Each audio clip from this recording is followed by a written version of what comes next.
नाज़रीन, साहिल न्यूज़ सां गॾु मां नबील मला। हमारे सिर्फ़ Sahil news web TV channel Mirpur Sakro में हज़ार एकड़नि ते मिर्च जो फसल तैयार थियण शर्ती वापारियुनि हिक हटी क़ाइमु करे अघु किरण शुरू करे ॾिना। अॼु तालको मीरपुर साकरो जे मिर्चनि जे वापारियुनि अलमदीना होटल साकरो में अहम इजलास करे वापारी एसोसिएशन क़ाइमु करे उहिदेदार चूंडे छॾिया। इजलास में फ़ैसिला कया विया त को बि वापारी मिर्च एक्सपोर्ट अघु आबादगारनि खे न ॾींदो, न ई बारदानो ॾींदो, मज़दूरी पिणु आबादगार अदा कंदो। ॿिए पासे तालको मीरपुर साकरो जे आबादगारनि सवाली रिंद, शहज़ाद रिंद, जाम खान रिंद, रोज़ी घराणो, अली बख्श मरी, शरीफ अहमदानी, हसन अली कलमती, गुलाम सरोवर बलोच ऐं ॿियनि साफ़ियुनि सां ॻाल्हाईंदे चयो त मीरपुर साकरो तालको में सारनि खां पोइ मिर्चनि जो फसल तमामु वॾे पैमाने ते थिए थो। मिर्च तैयार थींदे ई वापारियुनि हिक हटी क़ाइमु करे अघु किराइण शुरू करे ॾिना।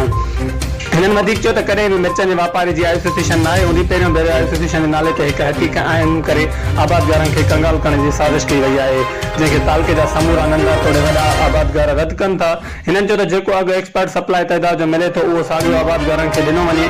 बारदानो हमेशह वापारियुनि जो हूंदो आहे, उहो पिणु आबादगारनि ते लागू करणु वॾी नाइंसाफ़ी आहे।